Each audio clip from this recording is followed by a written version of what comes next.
All right, YouTube, welcome to the channel, and here's another video about your Dodge Durango or Jeep Grand Cherokee. I recently got a check engine code P0128, and I looked it up, and it has something to do with the thermostat. The code's telling you that the engine temperature is not getting up to the operating temperature. It's staying too low. And so it's time to replace thermostat. Plus we have 106,000 miles on this car, so 100,000 is about time for your thermostat replacement. This is a 3.6 liter engine. Let me show you what I was looking at. So in the past year, I've been noticing that my coolant temperature gauge was not passing through that first mark. It was just always staying just a little bit above it or below. And I know there is no gauge in here to tell your coolant temperature, but if you want to know your coolant temperature, you go to your oil temperature, engine oil temperature. And your engine oil temperature always stays about 5 or 10 degrees above what your coolant temperature is, because with the coolant, you're cooling the oil in the engine. So if your cooling temperature is 180, if your oil temperature is 180, your coolant temperature is 170. It was staying about 160 on the oil temperature, meaning that my coolant was 150, which is way too low. Your operating oil temperature should be between 180 and 200, and anything cooler than that, your tolerances of the engine, your spec of your engine, it's not to the temperature, so you're gonna have the oil consumption and all of the other issues. Your engine temperature should stay within the spec, 180 to 200 on the normal operating temperature. So anyways, that's how you check what your temperatures are, and if you're not getting to the middle mark, or if you're over 100,000 miles, I would recommend changing thermostat. So we're gonna do that right now. Let's get to it. All right, so what do you need to change the thermostat? You need to buy your thermostat, and I do recommend, here's a part number for the 3.6 2015 Durango. And also thermostat is mounted onto the cross pipe. Cross pipe, that's thermostat's right here. Your cross pipe is where your coolant flowing. And factory, this is the part number of the one I got. The factory one is plastic, and they do fail a lot, and got myself aluminum one. You can look it up. So this guy was about $50, and thermostat, make sure you get an OEM one. It's a housing, it's a thermostat with the housing, this guy right here. This one about $60, so about $110, plus you need a coolant because you're gonna lose some coolant in the process. And you need left and right hand and a couple basic tools, and you should be good to go. It will take about 15 minutes probably, and I'll walk you through it, how to do it. Sorry for the wind, it's getting really windy and cold here, so but before it drops into the single digits, I have to do this really quick. Let's get to it. All right, your thermostat's gonna be right here and that cross pipe, so we need to remove this intake pipe first. One bolt right here, one right there, couple sensors, and we'll get rid of this so we can get to the thermostat housing.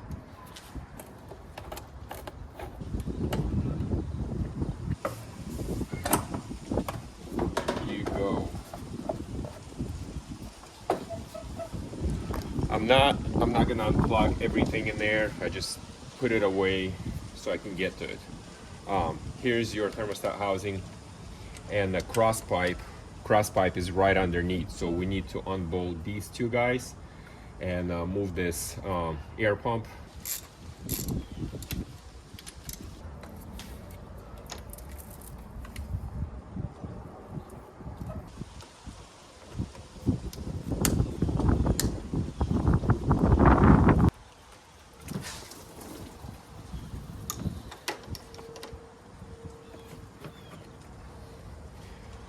There you go. And now this side. Right. We'll remove that when we get the cross pipe out. So now we have to loosen up these bolts right here,